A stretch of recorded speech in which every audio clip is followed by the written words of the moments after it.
সরকারি পরিকাঠামোয় নজরদারিতে প্রশাসনিক উদাসীনতার অভিযোগ। নজরদারির জন্য অনলাইন মোবাইল অ্যাপ চালু করেছে। মোবাইল অ্যাপ চালুর সিদ্ধান্ত রাজ্যের অর্থ দফতরের। জেলায় জেলায় নির্দেশিকা রাজ্যের অর্থ দফতরের। সরকারি পরিকাঠামোয় নজরদারিতে প্রশাসনিক উদাসীনতার অভিযোগ সামনে আসছে। জেলায় জেলায় নির্দেশিকা রাজ্যের অর্থ দফতরের।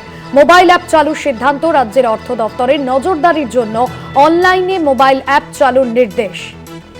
বিশেষ প্রতিনিধি দীপ্তিমান ভট্টাচার্য রয়েছেন ফোন লাইনে। দীপ্তিমানদা, সরকারি পরিকাঠামোয় নজরদারিতে প্রশাসনিক উদাসীনতার অভিযোগ এবং এই অ্যাপের মধ্যে দিয়ে কতটা নিশ্চিত হবে রাজ্যের অর্থ দপ্তর জেলায় জেলায় ইতিমধ্যেই নির্দেশিকা জারি করেছে?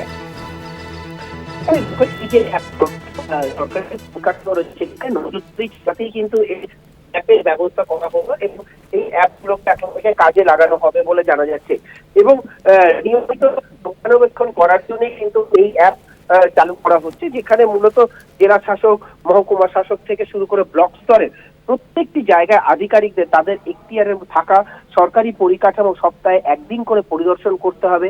এই অ্যাপের মাধ্যমে তাদেরকে নথিভুক্ত করতে হবে কি কি অবস্থায় রয়েছে সেই পরিকাঠামোগুলো, কি অবস্থায় বর্তমানে রয়েছে, কতদূর কাজ হয়েছে, কি কাজ হয়েছে না হয়েছে সেইগুলোকেও সেরকম ভাবে রাখতে হবে এবং জরুরি ভিত্তিতে সংস্কারের প্রয়োজন হলে সেখানেও কিন্তু সেই ব্যবস্থা করা হয়েছে। এবং এই যে অ্যাপ করা হয়েছে সেখানে কিন্তু মূলত 3 ধরনের রঙের ব্যবস্থা করা হয়েছে, যেখানে দেখা যাচ্ছে যে পরিদর্শন করে পরিকাঠামো এখনই কোনো সংস্কারের দরকার না হলে সেখানে সবুজ সংকেত দিতে হবে, যেগুলো সংস্কারের প্রয়োজন রয়েছে তা হলুদ করতে হবে এবং যেগুলো জরুরি ভিত্তিতে সংস্কারের কাজ করতে হবে সেখানে কিন্তু সেখানে লাল সংকেত দিতে হবে। অর্থাৎ এই 3 ধরনের রঙের ব্যবস্থা করা হয়েছে।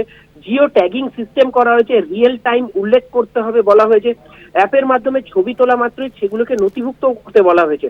অর্থাৎ কোনো কাজে কোনো জায়গায় যেন কোনো রকম কোনো খামতি না থাকে এবং প্রত্যেকটা যেন অ্যাপের মাধ্যমে হয় এবং এই অ্যাপ কিন্তু যেরকম জেলা শাসকের নিয়ন্ত্রণে থাকবে এবং জেলা শাসক সেই অ্যাপের মাধ্যমে প্রত্যেকেই সেটার উপর নজরদারি চালাতে পারবেন।